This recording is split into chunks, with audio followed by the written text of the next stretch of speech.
Hello, I want to talk a little bit about a tool that I've spoken in the past and how we use this in coaching.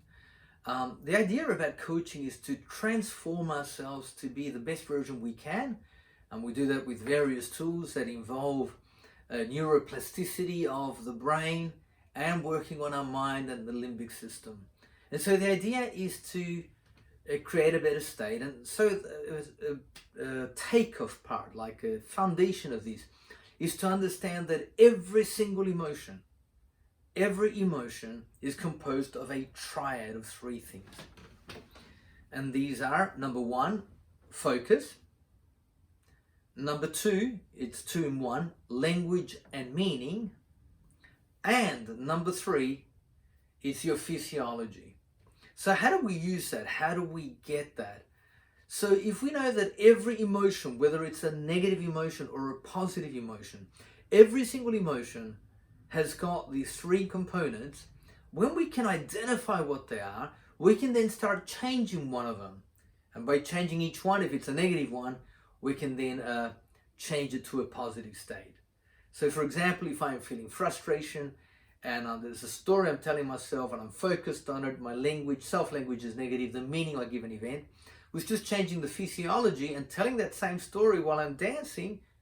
Now chances are that I will reduce 30% of the hold of that negative emotion in my life. So let's go through it. Okay, so first is focus. That is what I choose to think about. Now thoughts will come and go in your day, right?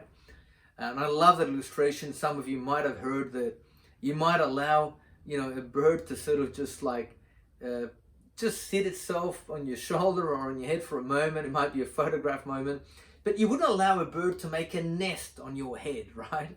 That would be a little inconvenient. So the same with thoughts, if it's an unpleasant thought, yeah? So you can choose what thoughts you want to really focus on. And so that's focus. Now language has to do with, what do I tell myself about an event? I've lost my job. Oh, great, I've got an opportunity to start a new business. So, wow, they didn't appreciate me enough. I can't believe that. And so meaning is the meaning we give to an event. And often language and meaning are associated, which is why we group them together. But to the extent you can break this down and even write down when you're feeling an emotion, if you're feeling anger, sadness, anguish, depression, desperation, break it down. What's your focus? What has to happen for you to feel that? What's your language you tell yourself and the meaning you give an event?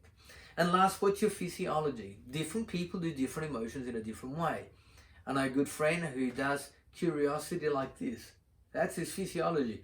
My curiosity is more like this. And somebody else is like that. See, different people have different expressions, different body movements, physiognomy, facial expressions. And so by identifying the triad of every emotion in your life, you can map it out, and then you can then go to the next step, which is designing new triads. And when you design triads, you can choose empowering emotions. I love using the combination of an adjective and another, like even a verb, an adverb and an adjective, something like, I'm feeling empoweringly happy, or I'm feeling excitedly curious, or I am feeling tenderly forgiving. These are emotions that you can design a triad to, and then when you practice that triad, you're more likely to make it a part of you, who you are. And when you do that, you're able to then change your patterns of thinking.